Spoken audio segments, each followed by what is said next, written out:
నమస్కారం, RTI act మీడియాకి స్వాగతం. హెడ్లైన్ చూద్దాం.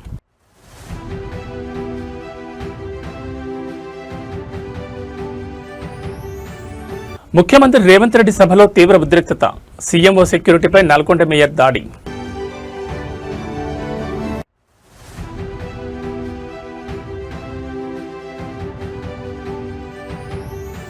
ఏపీ వైద్య రంగంలో డిజిటల్ విప్లవం. సంజీవని రికార్డుల అనుసంధానానికి కూటమి ప్రభుత్వం శ్రీకారం.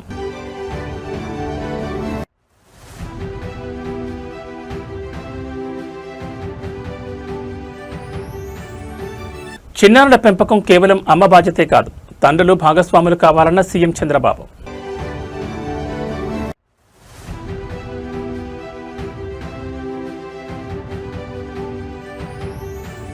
హుస్నాబాద్ పొలాల్లో నాగలిపట్నం మంత్రి పొన్నం ప్రభాకర్. ఏరువాక వేడుకల్లో వినూత్న దృశ్యం. ఇక డీటెయిల్స్ చూస్తే ఆంధ్రప్రదేశ్ వైద్య ఆరోగ్య రంగంలో సరికొత్త సాంకేతిక విప్లవానికి కూటమి ప్రభుత్వం శ్రీకారం చుట్టింది. సామాన్య ప్రజలకు నాణ్యమైన, వేగవంతమైన వైద్య సేవలు అందించే లక్ష్యంతో ప్రాథమిక ఆరోగ్య కేంద్రాల స్థాయి నుంచి జిల్లా ఆసుపత్రులు, రాష్ట్ర స్థాయి సూపర్ స్పెషాలిటీ వైద్య వ్యవస్థ వరకు డిజిటల్ హెల్త్ రికార్డులను అనుసంధానం చేస్తూ సంజీవని కార్యక్రమాన్ని అత్యంత ప్రతిష్టాత్మకంగా అమలు చేస్తోంది. ఈ సరికొత్త డిజిటల్ విధానం ద్వారా రోగి తాలూకా మెడికల్ హిస్టరీ మొత్తం ఒకే క్లిక్తో డాక్టర్లకు అందుబాటులోకి రానుంది. గతంలో గ్రామీణ ప్రాంతాల్లోని పేద ప్రజలు ఒక ఆసుపత్రి నుంచి మరో ఆసుపత్రికి వెళ్ళినప్పుడు వారి పాత వైద్య నివేదికలు, ప్రిస్క్రిప్షన్లు పోగొట్టుకోవడం వల్ల సరైన సమయంలో సరైన వైద్యం అందేది కాదు. ఈ సమస్యకు శాశ్వత పరిష్కారంగా కూటమి ప్రభుత్వం సంజీవని వ్యవస్థను ప్రవేశపెట్టింది. ఈ ప్రోగ్రాం కింద ప్రతి ఒక్క పౌరుడికి డిజిటల్ హెల్త్ ప్రొఫైల్ క్రియేట్ చేయబడుతుంది. ప్రాథమిక ఆరోగ్య కేంద్రంలో రోగికి చేసిన పరీక్ష వివరాలు, ఇచ్చిన మందుల డేటా మొత్తం ఆన్లైన్ రికార్డులో భద్రపరచబడుతుంది. ఒకవేళ ఆ పేషెంట్ మెరుగైన వైద్యం కోసం జిల్లా ఆసుపత్రికో లేదా రాష్ట్ర స్థాయి ఆసుపత్రికో రిఫర్ చేసినప్పుడు అక్కడ ఉండే వైద్యులు ఈ సంజీవని నెట్వర్క్ ద్వారా రోగి పూర్తి మెడికల్ హిస్టరీని తక్షణమే స్క్రీన్పై చూసి చికిత్స ప్రారంభించవచ్చు. దీనివల్ల సమయం కలిసి రావడమే కాకుండా అత్యవసర సమయాల్లో ప్రాణాలు కాపాడేందుకు వీలవుతుంది. కూటమి ప్రభుత్వం తీసుకొచ్చిన ఈ అడ్వాన్స్డ్ హెల్త్ కేర్ మోడల్పై సర్వత్రా హర్షం వ్యక్తమవుతోంది. పేదవాడి ఆరోగ్యానికి కొండంత అండగా నిలిచేలా కూటమి ప్రభుత్వం అమలు చేస్తున్న సంజీవని డిజిటల్ హెల్త్ రికార్డుల అనుసంధానం ఇప్పుడు దేశవ్యాప్తంగా ఇతర రాష్ట్రాలకు ఆదర్శంగా నిలుస్తోంది. ప్రతి ఒక్కరి హెల్త్, ఎస్పెషల్లీ స్టూడెంట్స్ హెల్త్ ఉండాలి. దీనికి ఏ విధంగా సిలబస్ లోనే పార్ట్ ఆఫ్ ఇట్ చేయాలి, దాన్ని అప్లికేషన్ చేసినప్పుడు ఎట్లా ఎడ్యుకేషన్ లో తీసుకురావాలి, will work it out.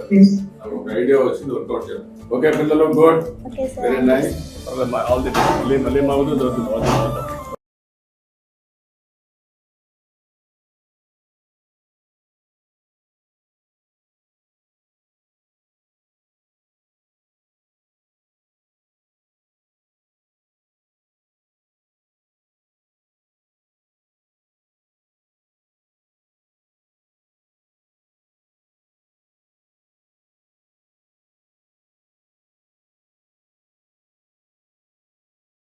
Andhra Pradesh ముఖ్యమంత్రి చంద్రబాబు నాయుడు పర్యటనలో ఒక అత్యంత ఆప్యాయతతో కూడిన మానవీయ దృశ్యం ఆవిష్కృతమైంది. రాష్ట్ర వ్యాప్తంగా సాగుతున్న ఆరోగ్య రక్షణ కార్యక్రమంలో భాగంగా ముఖ్యమంత్రి చంద్రబాబు నాయుడు స్వయంగా చిన్నారులకు పోలియో చుక్కలు వేసి వారితో ఎంతో ముద్దుగా ఆడుకుంటూ మురిసిపోయారు. కేవలం అధికారిక బాధ్యత కాకుండా పసి పిల్లల నవ్వుల్లో తాను ఒక తాతలా మారిపోయి కాలం మర్చిపోయారు. అనంతరం పిల్లల పెంపకంలో తండ్రుల బాధ్యత గురించి, సమాజంలో ఉమ్మడి కుటుంబాల ఆవశ్యకత గురించి సీఎం చంద్రబాబు చేసిన వ్యాఖ్యలు ఇప్పుడు అందరినీ ఆలోచింపచేస్తున్నాయి. రాష్ట్ర వ్యాప్త పోలియో నిర్మూలన అవగాహన కార్యక్రమంలో పాల్గొన్న సీఎం చంద్రబాబు అక్కడికి వచ్చిన చిన్నారులకు అత్యంత ప్రేమతో పోలియో చుక్కలు వేశారు. ఆ తర్వాత ఆ పసిపిల్లలను ఎత్తుకుని వారితో సరదాగా ఆడుకుంటూ కాసేపు గడిపారు. ఈ సందర్భంగా ఆయన నేటి తరం తల్లిదండ్రులకు, ముఖ్యంగా పురుషులకు ఒక కీలకమైన సందేశాన్ని ఇచ్చారు. పిల్లల పెంపకం, వారి ఆళ్లాపాలన చూసుకోవడం అనేది కేవలం అమ్మకు మాత్రమే పరిమితం కాకూడదని, ఇంట్లో ఉండే తండ్రులు, మగవారు కూడా ఇందులో సమానంగా భాగస్వాములు కావాలని సీఎం చంద్రబాబు స్పష్టం చేశారు. నేటి ఆధునిక కాలంలో పిల్లలను కనడం ఒక ఆర్థిక భారంగా భావిస్తున్న తరుణంలో ఆయన సరికొత్త దృక్పథాన్ని పంచుకుంటూ పిల్లలు సమస్య కాదు, రేపటి దేశ సంపద అని అభివర్ణించారు. నాడు మన సమాజంలో ఉన్న ఉమ్మడి కుటుంబ వ్యవస్థల గొప్పతనాన్ని ఆయన ఈ సందర్భంగా గుర్తు చేశారు. ఉమ్మడి కుటుంబాల ద్వారానే పిల్లలకు చిన్నతనం నుంచే మంచి మానసిక ఆరోగ్యం, నైతిక విలువలు అందుతాయని, అమ్మమ్మలు, తాతయ్యల ఒడిలో పెరిగే పిల్లలు భవిష్యత్తులో ఉత్తమ పౌరులు ఎదుగుతారని చంద్రబాబు ఆకాంక్షించారు. ఆరోగ్యకరమైన శైశవంతో పాటు ఆప్యాయతలతో కూడిన బలమైన కుటుంబ వ్యవస్థే నవ్యాంధ్రకు అసలైన పునాది అని ముఖ్యమంత్రి చంద్రబాబు సందేశం స్పష్టం చేస్తోంది.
ఉమ్మడి నల్గొండ జిల్లా కాంగ్రెస్ రాజకీయాల్లో అంతర్గత వర్గ విభేదాలు ఒక్కసారిగా ముఖ్యమంత్రి రేవంత్ రెడ్డి సమక్షంలోనే బహిరంగంగా రచ్చకెక్కాయి. నల్గొండలో నిర్వహించిన భారీ బహిరంగ సభ వేదికపై సీఎంఓ సెక్యూరిటీ సిబ్బందికి మరియు స్థానిక కాంగ్రెస్ ప్రజాప్రతినిధులకు మధ్య చోటు చేసుకున్న తోపులాట తీవ్ర ఉద్రిక్తతలు దారితీసింది. నల్గొండ మేయర్ బొర్రి శ్రీనివాసరెడ్డిని సీఎంఓ సెక్యూరిటీ సిబ్బంది వెనక్కి నెట్టేయడంతో ప్రారంభమైన ఈ వివాదం సీఎం రేవంత్ రెడ్డి స్టేజ్ దిగ్గానే మరింత ముదిరి దారుణమైన దాడికి దారితీసింది. అటు కాంగ్రెస్ అంతర్గత గ్రూప్ తగాదాలు, ఇటు భద్రతా సిబ్బందితో ఘర్షణతో నల్గొండ సభ కాస్త తీవ్ర పొలిటికల్ హైడ్రామాగా మారిపోయింది. ఈ వివాదం వెనుక నల్గొండ కాంగ్రెస్లో ఉన్న పాత వర్గపోరు స్పష్టంగా కనిపిస్తోంది. నల్గొండ డీసీసీ అధ్యక్షుడు పొన్నా కైలాష్ నేతను ఈ సభకు పిలవకుండా అవమానించాలని కోమటిరెడ్డి వర్గం గట్టిగా ప్రయత్నించినట్లు సమాచారం. అయితే సభలో ముఖ్యమంత్రి రేవంత్ రెడ్డి ఒకవైపు పొన్నా కైలాష్ నేతను ప్రత్యేకంగా పొగుడుతూ మాట్లాడారు. ఈ క్రమంలోనే ముఖ్యమంత్రి రేవంత్ రెడ్డికి సన్మానం చేసేందుకు కోమటిరెడ్డి వర్గానికి చెందిన గుమ్మల మోహన్ రెడ్డి మరియు మేయర్ బొర్రి శ్రీనివాసరెడ్డి ప్రయత్నించారు. అయితే భద్రతా కారణాల దృష్ట్యా సీఎంఓ సెక్యూరిటీ సిబ్బంది వీరిని గట్టిగా అడ్డుకుని వెనక్కి నెట్టేశారు. ఈ నెట్టివేతతో తీవ్ర అవమానంగా భావించిన mayor Borri Srinivasa Reddy CM Revanth Reddy stage దిగి వెళ్లిపోగానే ఆగ్రహంతో ఊగిపోయారు. నేరుగా సీఎంఓ సెక్యూరిటీ సిబ్బంది మీదకు దాడి దిగడంతో స్టేజ్ పై తీవ్ర గందరగోళం నెలకొంది. సీఎం సమక్షంలోనే సొంత పార్టీ నేతలు సెక్యూరిటీతో ఘర్షణ దిగడం కాంగ్రెస్ శ్రేణులను సైతం విస్మయానికి గురిచేసింది.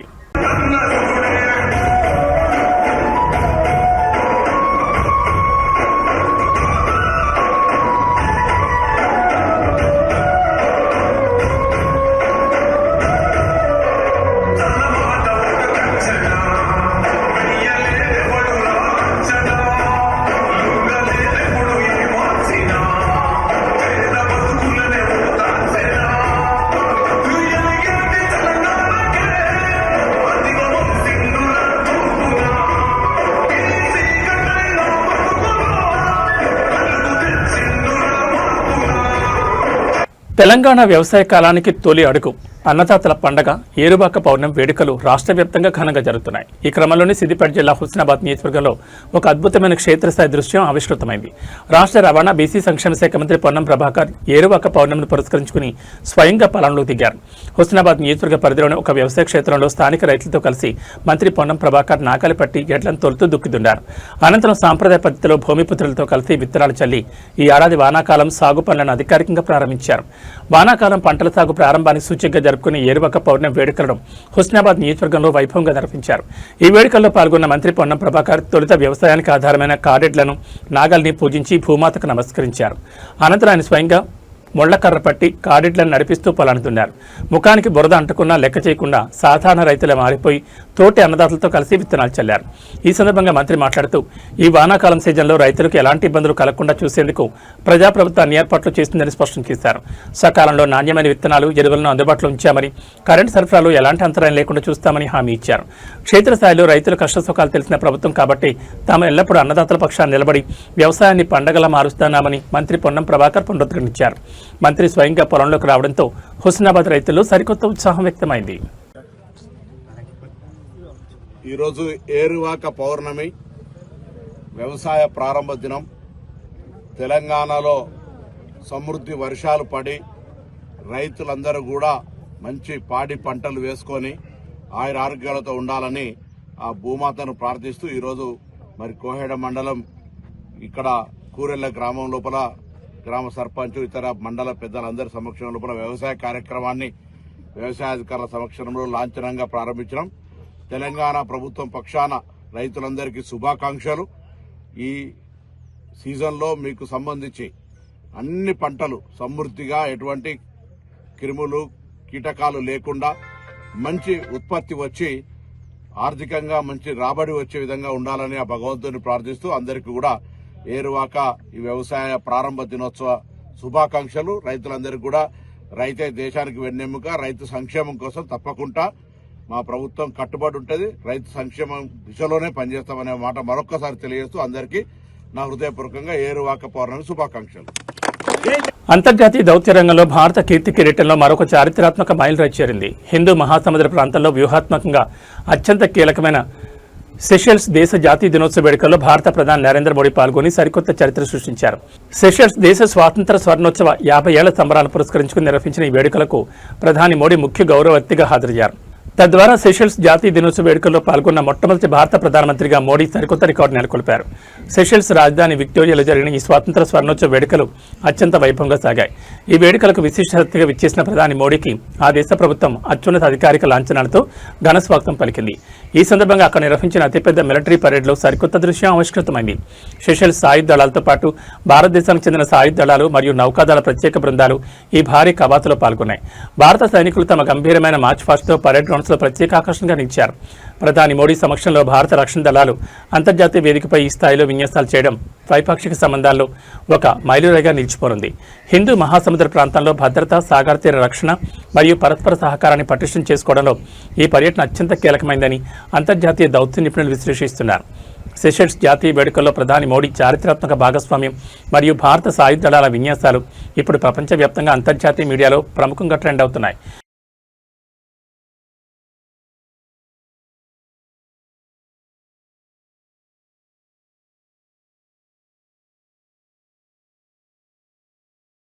ఆంధ్రప్రదేశ్ రాజకీయాల్లో అధికార కూటమి ప్రతిపక్ష వైసీపీ నేతల మధ్య మాటల యుద్ధం ముదిరి పాకాన పడింది. డిప్యూటీ సీఎం జనసేన పార్టీ అధినేత పవన్ కళ్యాణ్ పై వైసీపీ నేతలు చేస్తున్న ఆరోపణలకు జనసేన శ్రేణులు అత్యంత తీవ్రస్థాయిలో కౌంటర్ ఇస్తున్నాయి. తాజాగా నిర్వహించిన పాత్రికేయుల సమావేశంలో జనసేన జిల్లా అధ్యక్షులు అహుడా చైర్మన్ టీసీ వరుణ్ వైసీపీ నేతలపై విరుచుకుపడ్డారు. పవన్ కళ్యాణ్ పై అనవసర అవాకులు ఒకబార ఆరోపణలు చేస్తే ఊరుకునేది లేదని తాట తీసి ఇచ్చి పడేస్తామంటూ తీవ్రస్థాయిలో హెచ్చరించారు. జనసేన జిల్లా అధ్యక్షులు టీసీ వరుణ్ మాట్లాడుతూ వైసీపీ నేతలు కేవలం తమ రాజకీయ గుర్తింపు కోసమే డిప్యూటీ సీఎం పవన్ కళ్యాణ్పై బురద జల్లే ప్రయత్నం చేస్తున్నారని మండిపడ్డారు. ప్రస్తుతం రాష్ట్రంలో సాగుతున్న కూటమి ప్రజాపాలన చూసి ఓర్వలేకని వైకాపా నేతలు ఇలాంటి అవాకులు పేలుతున్నారని ధ్వజమెత్తారు. ఈ సందర్భంగా వైసీపీ నేతలు అంబటి రాంబాబు, పేర్ని నానీలకు వరుణ్ ఒక ముక్కుసూటి సవాల్ విసిరారు. జగన్మోహన్ రెడ్డికి పాలేరులుగా పనిచేస్తున్న మీకు మీ వైకాపా తరపున ముఖ్యమంత్రి పదవిని కాపులు కేటాయించాలని మీ అధినేత జగన్ అడిగే దమ్ము ధైర్యం ఉన్నాయని ప్రశ్నించారు. ఒకవేళ అలాని మీరు అడిగితే జగన్ మిమ్మల్ని గేటు బయట నుంచే తన్ని తగలడం ఖాయం కదా అంటూ ఘాటు వ్యాఖ్యలు చేశారు. సొంత లాభం కోసం జగన్ కోసం పనిచేసే వైసీపీ నేతలకు నిరంతరం జనం కోసం ప్రజాశ్రేయస్ కోసం శ్రమిస్తున్న పవన్ కళ్యాణ్ని విమర్శించే స్థాయి ఏమాత్రం లేదని స్పష్టం చేశారు. ఎక్కడైనా పద్ధతి మార్చుకోకపోతే జనసేన సైనికులు తగిన రీతిలో బుద్ధి చెప్తారని హెచ్చరించారు. వైసీపీ నేతలపై అహూడా చైర్మన్ టీసీ వరుణ్ చేసిన ఈ తీవ్ర వ్యాఖ్యలు ఇప్పుడు ఏపీ రాజకీయ వర్గాల్లో పెద్ద దుమారమే రేపుతున్నాయి. మిత్రులందరికీ ధన్యవాదాలండి. మనం చూస్తున్నాం గత నెల రోజుల నుంచి వైసీపీ నాయకులు ఏ రకంగా అయితే జనసేన పార్టీని మీద రాలేద్దామని చూస్తున్నారు. అదేవిధంగా కులాల మధ్యలో చిచ్చులు పెట్టి, మతాల మధ్యలో చిచ్చులు పెట్టి ఏ రకంగా అయితే రాజకీయాన్ని వాళ్ళు దుర్మార్గంగా రాళ్ళేస్తున్నారో జనసేన పార్టీ పైన మనం అందరం చూస్తున్నాం. అందులో భాగంగా మొన్న అయితే కాపు నాయకులు, వైసీపీలో ఉన్న కాపు నాయకులు అందరూ పేర్ని నాని గారు అయితేనే కానీ, అంబటి రాంబాబు గారు అయితేనే కానీ వీళ్ళందరూ కూడా ఏ రకంగా జనసేన పార్టీని కిందికి లాగదామని చూస్తున్నారో మనం అందరం చూసిన విషయం. అందులో భాగంగా ముఖ్యంగా ఈరోజు ఈ ప్రెస్ మీట్ ఎందుకంటే అనంతపురం జిల్లా జనసేన పార్టీ తరపు నుంచి ఈ ప్రెస్ మీట్ ఈరోజు పెట్టడం జరుగుతుంది. ఎందుకంటే ఈ మధ్య వైసీపీలో తీర్థం తీసుకున్న సాకే శైలజనాథ్ గారు ఐడెంటిటీ క్రైసిస్తో బాధపడుతూ ఎవరు ఆయన్ని పట్టించుకోవడం లేదనే విధంగా ఉంటుంటే ఏదో రకంగా పవన్ కళ్యాణ్ గారి గురించి మాట్లాడితే ఆయన ఏదో పట్టించుకుంటారు, నాలుగుసారి ఏమో చూస్తారేమో అని చెప్పేసి ఆయన మొన్న ప్రెస్ మీట్ పెట్టి నిన్న ప్రెస్ మీట్ పెట్టి ఏది పడితే అది విమర్శలు ఇచ్చారు పవన్ కళ్యాణ్ గారి పైన. పవన్ కళ్యాణ్ గారు ఏ రోజైనా కానీ సంక్షేమ పథకాలుకి వ్యతిరేకంగా ఉన్నాం జనసేన పార్టీ అని చెప్పారా? చెప్పలేదు. వీళ్ళు చూస్తే దుమ్మెత్తి పోసుకుంటా పవన్ కళ్యాణ్ గారు అనేది ఏంటంటే అన్ని వర్గాలకి, అందరికీ అర్హులైన ప్రతి ఒక్కరికి, పేదవారికి ఈ పథకాలు రావాలని చెప్పేసి ఆయన తీసుకున్న స్టాండ్. అందులో భాగంగా ఈ మాటలు అసలు ఏం తప్పు ఉందని చెప్పి మేము ఖచ్చితంగా ఆయన్ని శైలజనాథ్ గారిని మేము ఖండిస్తున్నాం. ఎందుకంటే పవన్ కళ్యాణ్ గారు ఏమన్నా సంక్షేమ పథకాలు వద్దని చెప్పి మీకు ఏమైనా చెప్పినారా? వైసీపీ నాయకులు అందరూ ఎలా తయారయ్యారంటే కళ్ళున్న కబోదుల్లాగా, చోలున్న చోటోల్లాగా వైసీపీ నాయకులు అందరూ ఉంటే అదే దిగజారి ఈ శైలజనాథ్ గారు కూడా వాళ్ళ గుంపులో చేరి అనేక విమర్శలు ఇస్తున్నారు. కెమెరా ముందు వచ్చేదంటే మాట్లాడుకుంటూ పవన్ కళ్యాణ్ గారిలో వేరియేషన్స్ ఉన్నాయని చెప్పి కమెంట్ చేస్తున్నారు. మీకు ఒకటే అడుగుతున్నాం, మీ జగన్ రెడ్డికి ఎన్ని వేరియేషన్స్ ఉన్నాయో ఒక్కసారి మీ పార్టీలో ఉన్న విశ్వేశ్వర రెడ్డి గారిని అయితేనే కానీ, వెంకటరామరెడ్డి గారిని అయితేనే కానీ మీరు ఒకసారి అడగండి. మీ పార్టీ మనుషులే చెప్తుంటారు మా నాయకుడు ఆత్మలతో మాట్లాడుకుంటూ తిరిగేంత వేరియేషన్లు ఒక సైకో అని చెప్పేసి మనందరూ తెలిసిన విషయమే. సో ఖచ్చితంగా మీరు అందరూ అవన్నీ గుర్తుపెట్టుకోవాలి. అదేవిధంగా మీరు ఏ రోజైతే పోయి పార్టీలో జాయిన్ అయ్యారు అన్నా అని చెప్పి మీకు ఒక కండువా వేయడం, దాని తర్వాత ఈ రోజు వరకు కూడా మీ మొహం ఆయన వీళ్ళకి ఇంతవరకు చూడకపోవడం కూడా ప్రతి ఒక్కరికి తెలిసిండేది. అందులో భాగంగా ఏదో ఒకటి పేరు తెచ్చుకుందాం, ఏదో ఇది తెచ్చుకుందాం, ఓ 10 మంది మా వీడియోలు చూస్తారంటే మాత్రం ఖచ్చితంగా చాలా గట్టిగా మీకు సమాధానం చెప్తామని చెప్పి మీకు తెలియజేసుకుంటున్నాం. అదేవిధంగా మీకు ఒక విషయం గుర్తు చేస్తున్నాం. 2022లో మీరు జగన్ రెడ్డి గురించి ఏమన్నారు మీకు ఒకసారి గుర్తు చేస్తున్నాం. జగన్ రెడ్డి రాష్ట్రాన్ని పీడించి తింటున్నాడు, జగన్మోహన్ రెడ్డి అప్పులు అప్పారావు అని చెప్పేసి మీరు అనలేదా? అదేవిధంగా వైసీపీ మంత్రుల భజన కొడుతున్నారు, వీళ్ళందరూ భజనలు కొడుతున్నారు ఆయనకని చెప్పేసి మీరు అనలేదా? అదేవిధంగా ఒక కోరు ఇది పెట్టుకొని ఒక గ్రూప్ పెట్టుకొని వాళ్ళతో నడిపిస్తున్న రాజకీయం అని చెప్పేసి మీరు అనలేదా? ఇంకొక చిన్న విషయం మీకు గుర్తు చేస్తాను, చిన్న విషయంగా చాలా పెద్ద విషయం ఇది. జగన్ రాష్ట్ర ప్రజలకు 1,00,000 కోట్లు ఇచ్చామని చెప్పి అన్నారు. అందులో 75,000 కోట్లకి లెక్కలు ఇవ్వాలని చెప్పి మీరే ప్రకటించారు. ఇప్పుడు మీరు వైసీపీ పార్టీలో ఉన్నారు కాబట్టి మీ నాయకుడితో కూర్చొని ఆయన ఎప్పుడైనా మీకు టైం ఇస్తే ఒక కాఫీకో టీకో ఇస్తే కూర్చొని ఆ లెక్కలన్నీ కూడా తీసుకొని ప్రజలకి ఈరోజు ముందుకు రాండి. మరి మీరు వైసీపీ పార్టీలో ఉన్నారు కాబట్టి వచ్చి ప్రజలందరూ కూడా ఆ లెక్కలు చెప్పాల్సిందిగా మీకు కోరుకుంటున్నాం. వైసీపీ పాలనలో లా అండ్ ఆర్డర్ గురించి చాలా గొప్పగా కమెంట్ చేశారు.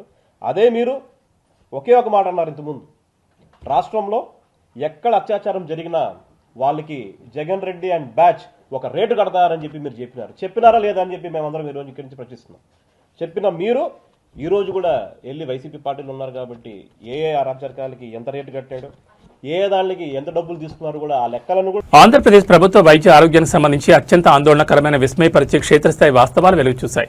కార్పొరేట్ స్థాయి వైద్యం అందిస్తున్నామన్న ప్రభుత్వ ప్రకటనలకు క్షేత్రస్థాయిలో ఉన్న పరిస్థితులకు అసలు పొంతం లేదని పార్వతీపురం మన్యం జిల్లా ప్రభుత్వ ఆసుపత్రి వేదిక నిరూపితమైంది. జిల్లా కేంద్ర ఆసుపత్రిలో సరిపడా పడకలు లేకపోవడంతో ఒక్కో మంచంపై 2-3 రోగులను పడుకోబెట్టి వైద్యం అందిస్తున్న ఘోర దుస్థితి నెలకొంది. వార్డుల్లో స్థలం లేక, బెడ్స్ ఖాళీ లేక చివరికి ఎక్స్రే గదిలోని రోగుల నుంచి సిబ్బంది చికిత్స అందిస్తున్నారంటే పరిస్థితి ఎంత తీవ్రంగా ఉందో అర్థం చేసుకోవచ్చు. పార్వతీపురం మన్యం జిల్లా కేంద్ర ఆసుపత్రికి నిరంతరం చుట్టుపక్కల మండలాల నుంచి, గిరిజన ప్రాంతాల నుంచి వందలాది మంది రోగులు వస్తూ ఉంటారు. అయితే దానికి అనుగుణంగా ఆసుపత్రిలో మౌలిక వసతులు మరియు పడకల సంఖ్యను పెంచడంలో యంత్రాంగం పూర్తిగా విఫలమైంది. ప్రస్తుతం ఆసుపత్రిలో రోగుల సంఖ్య విపరీతంగా పెరగడంతో జనరల్ వార్డులన్నీ పూర్తిగా నిండిపోయాయి. విధిలేని పరిస్థితిలో ఒకే చిన్న ఐరన్ మంచంపై 2-3 రోగులను పక్కపక్కనే పడుకోబెట్టి సెలైన్లు ఎక్కిస్తున్నారు. దీనివల్ల ఒకరి నుంచి ఒకరికి ఇన్ఫెక్షన్ సోకే ప్రమాదం ఉందని రోగుల బంధువులు భయాందోళన వ్యక్తం చేస్తున్నారు. ఇంతటి ఘోరం చాలదన్నట్లు ఆసుపత్రిలోని ఎక్స్రే గదిని తాత్కాలిక వార్డుగా మార్చేసి రేడియేషన్ భయాలున్నా కూడా అక్కడే రోగులకు వైద్య సేవలు అందిస్తున్నారు. ఈ తీవ్ర మౌలిక వసతుల కొరతపై స్థానిక ప్రజలు, గిరిజన సంఘాలు ఆసుపత్రి అధికారులను నిలదీస్తున్నాయి. పేద ప్రజల ప్రాణాలతో ముడిపడి ఉన్న ప్రభుత్వ ఆసుపత్రిలో ఇలా ఒకే మంచంపై 3కి వైద్యం అందించడం అనేది ఏపీ ఆరోగ్య వ్యవస్థలోని లోపాలను ఎత్తి చూపుతోంది.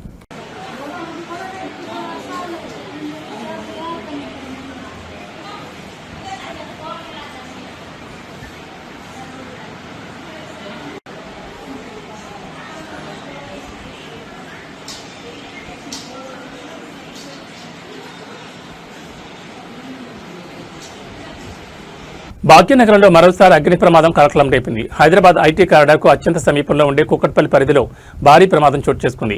కూకట్పల్లిలోని వడ్డేపల్లి ఎన్క్లేవ్ సమీపంలో ఉన్న ఒక డీబీఎస్ బ్యాంక్ ఏటీఎం సెంటర్లో ఒక్కసారిగా మంటలు విరుచుపడ్డాయి. అర్ధరాత్రి వేళ ఏటీఎం క్యాబిన్ నుంచి దట్టమైన నల్లటి పొగలు, మంటలు రావడం గమనించిన స్థానిక నివాసితులు మరియు వ్యాపారులు తీవ్ర భయాందోళనకు గురయ్యారు. ప్రాథమిక సమాచారం ప్రకారం విద్యుత్ షార్ట్ సర్క్యూట్ వల్ల ఘోర ప్రమాదం జరిగిందని అధికారులు నిర్ధారించారు. కూకట్పల్లి వడ్డేపల్లి ఎన్క్లేవ్ వద్ద రద్దీగా ఉండే ప్రాంతంలో ఈ డీబీఎస్ బ్యాంక్ ఏటీఎం ఉంది. అయితే నిన్న అర్ధరాత్రి వేళ ఏటీఎం లోపల ఉన్న ఎలక్ట్రికల్ సిస్టంలో ఒక్కసారిగా సాంకేతిక లోపం తలెత్తి షార్ట్ సర్క్యూట్ సంభవించింది. క్షణాల వ్యవధిలోనే మంటలు ఏటీఎం యంత్రంతో పాటు క్యాబిన్ మొత్తానికి వేగంగా వ్యాపించాయి. ఈ ప్రమాదాన్ని గమనించిన స్థానికులు క్షణాల్లో స్పందించి కంట్రోల్ రూమ్కు సమాచారం అందించడంతో పాటు పక్కనే ఉన్న దుకాణాల నుంచి అగ్నిమాపక పరికరాలతో ప్రాథమికంగా మంటలను అర్పణకు శ్రమించారు. సమాచారం అందిన వెంటనే కూకట్పల్లి ఫైర్ స్టేషన్ నుంచి అగ్నిమాపక సిబ్బంది ఘటనా స్థలానికి ఫైర్ ఇంజన్లతో చేరుకున్నారు. తీవ్రంగా శ్రమించి మంటలను పూర్తిగా అదుపులోకి తెచ్చారు. సకాలంలో ఫైర్ ఫైటర్స్ స్పందించడం వల్లే మంటలు పక్కనే ఉన్న ఇతర కమర్షియల్ షాపులకు వ్యాపించకుండా అడ్డుకోగలిగారు.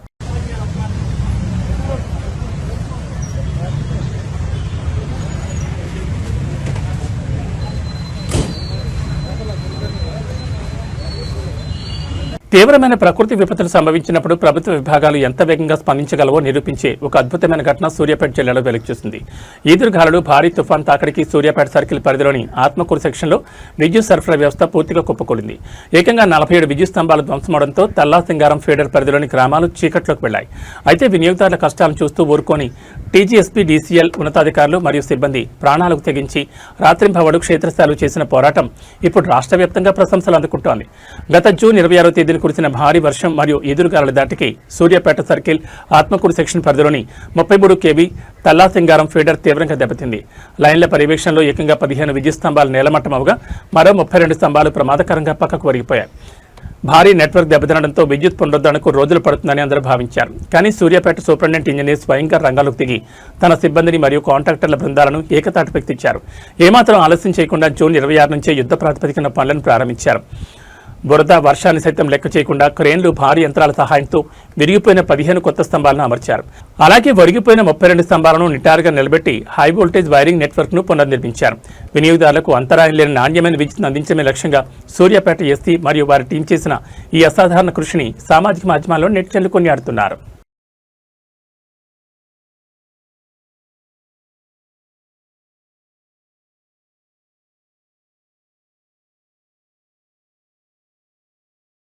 Global star Ram Charan box office craze ఇప్పుడు దేశ సరిహద్దులు దాటి అంతర్జాతీయ వేదికలపై మారుమోగుతోంది. ఆయన నటించిన లేటెస్ట్ సెన్సేషనల్ మూవీ పెద్ది థియేటర్లో భారీ హవాతో దూసుకుపోతుండగా తాజాగా యునైటెడ్ కింగ్డమ్లో ఒక అద్భుతమైన దృశ్యం ఆవిష్కృతమైంది. యూకే పర్యటనలో ఉన్న రామ్ చరణ్ అక్కడ థియేటర్లో సినిమా చూస్తున్న తన అభిమానులను, ప్రేక్షకులను అకస్మాత్తుగా కలిసి సర్ప్రైజ్ ఇచ్చారు. లండన్లోని థియేటర్కు వచ్చిన గ్లోబల్ స్టార్కు ప్రవాస భారతీయులు, స్థానిక అభిమానులు రేంజ్లో ఘనస్వాగతం పలికారు. థియేటర్ హాల్లోని చరణ్ మాట్లాడిన ఒక ప్రత్యేక వీడియో ఇప్పుడు సోషల్ మీడియాను షేక్ చేస్తోంది. పెద్ది సినిమాకు ఓవర్సీస్ మార్కెట్లో ముఖ్యంగా యూకేలో రికార్డ్ బ్రేకింగ్ కలెక్షన్స్ నమోదవుతున్నాయి. ఈ క్రమంలో రామ్ చరణ్ లండన్లోని ఒక ప్రముఖ థియేటర్లో స్వయంగా ప్రేక్షకులతో కలిసి కూర్చొని పెద్ది సినిమాను వీక్షించారు. థియేటర్ లోపలికి చరణ్ ఎంట్రీ ఇవ్వగానే అభిమానుల కేరింతలు, నినాదాలతో హాల్ మొత్తం దద్దరిల్లిపోయింది. అక్కడ తనను చూడడానికి వచ్చిన ప్రతి ఒక్క అభిమానికి చరణ్ చిరునవ్వుతో నమస్కరిస్తూ వారితో సెల్ఫీల కోసం ఫోటోలు దిగారు. అనంతరం ప్రేక్షకులను ఉద్దేశించి ఆయన మాట్లాడుతూ సినిమాకు గ్లోబల్ లెవెల్లో ఇంతటి భారీ విజయాన్ని అందించినందుకు ప్రతి ఒక్కరికి హృదయపూర్వక కృతజ్ఞతలు తెలిపారు.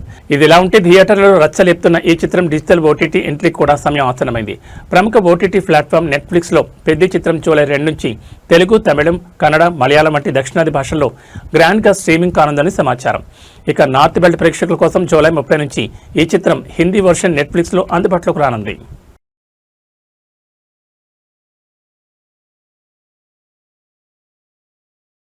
పసిడి ప్రియులకు బులియన్ మార్కెట్ నుంచి భారీ ఊరట లభించింది. గత కొన్ని రోజులుగా ఆకాశమే హద్దుగా దూసుకుపోతున్న పసిడి ధరలు ఒక్కసారిగా కిందకి దిగొచ్చాయి. హైదరాబాద్ బులియన్ మార్కెట్లో ఇవాళ బంగారం ధరలు భారీగా పతనమయ్యాయి. అంతర్జాతీయ మార్కెట్ ప్రభావంతో పాటు స్థానిక డిమాండ్ తగ్గడంతో 24 క్యారెట్ల స్వచ్ఛమైన బంగారం ధర తులంపై ఏకంగా ₹930 మేరకు కుప్పకూలింది. అటు ఆభరణాల తయారీకి ఉపయోగించే 22 క్యారెట్ల పసిడి ధర కూడా భారీగా తగ్గింది. హైదరాబాద్ బులియన్ మార్కెట్ తాజా నివేదిక ప్రకారం ఇవాళ 24 క్యారెట్లకు సంబంధించిన 10 గ్రాముల బంగారం ధర ₹930 మేర పతనమై ₹1,43,020 మార్కు చేరుకుంది. మరోవైపు సామాన్యులు ఎక్కువగా కొనుగోలు చేసే 22 క్యారెట్ల 10 గ్రాముల ఆభరణాల పసిడి ధర కూడా ₹850 మేర దిగివచ్చి ₹1,31,100 పలుకుతోంది. అయితే ఈ ప్రకటించిన ధరలు కేవలం ప్రాథమిక ధరలు మాత్రమేనని, దీనికి కస్టమర్లు అదనంగా 3% జీఎస్టీతో పాటు సదరు జ్యువెలరీ దుకాణాల తాలూకా మేకింగ్ ఛార్జీలు కూడా లేదా తరుగును చెల్లించాల్సి ఉంటుందని మార్కెట్ వర్గాలు చెబుతున్నాయి. అటు వెండి విషయానికి వస్తే మార్కెట్లో ప్రస్తుతం కిలో వెండి ధర స్థిరంగా 2,45,000 వద్ద కొనసాగుతోంది. భౌగోళిక, రాజకీయ పరిస్థితులు మరియు అంతర్జాతీయ ఈక్విటీ మార్కెట్లో వస్తున్న మార్పుల వల్లే పసిడి ధరలో ఈ భారీ క్షీణత నమోదైనట్లు వ్యాపార నిపుణులు విశ్లేషిస్తున్నారు.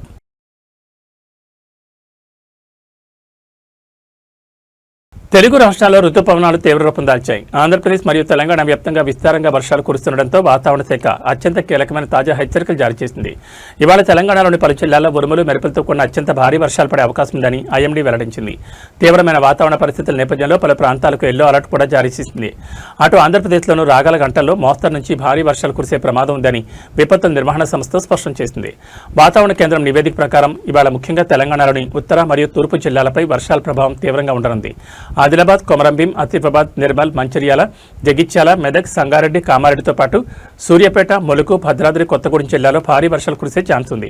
ఈ జిల్లాలో వర్షాలతో పాటు బలమైన గాలులు వీచే ప్రమాదం ఉందని, పలుచోట్ల పిడుగులు పడే ఆస్కారం ఎక్కువగా ఉందని ఐఎండీ ప్రత్యేకంగా హెచ్చరించింది. అందువల్ల పొలాల్లో పనిచేసే రైతులు, గొర్రెల కాపర్లు చెట్ల కింద ఆశ్రయం పొందొద్దని సూచించింది. అటు ఆంధ్రప్రదేశ్ విషయానికి వస్తే ఉత్తరాంధ్ర పరిధిలోని జిల్లాలు మరియు రాయలసీమ వ్యాప్తంగా మోస్తరు నుంచి భారీ వర్షాలు కురిసే అవకాశం ఉందని ఏపీ విపత్తుల నిర్వహణ సంస్థ తెలిపింది. ముఖ్యంగా రాయలసీమ జిల్లాలో అకస్మాత్తుగా ఉరుములు పడే అవకాశం ఉన్నందున లోతట్టు ప్రాంతాల ప్రజలు మరియు అధికార యంత్రాంగం అప్రమత్తంగా ఉండాలని ఆదేశాలు జారీ అయ్యాయి. రుతుపవనాల తాకిడికి తెలుగు రాష్ట్రాల్లో నదులు, వాగులు, వంకలు పొంగిపొర్లే ప్రమాదం ఉన్నందున ప్రయాణాల్లో జాగ్రత్తలు వహించాలని వాతావరణ శాఖ అధికారులు సూచిస్తున్నారు.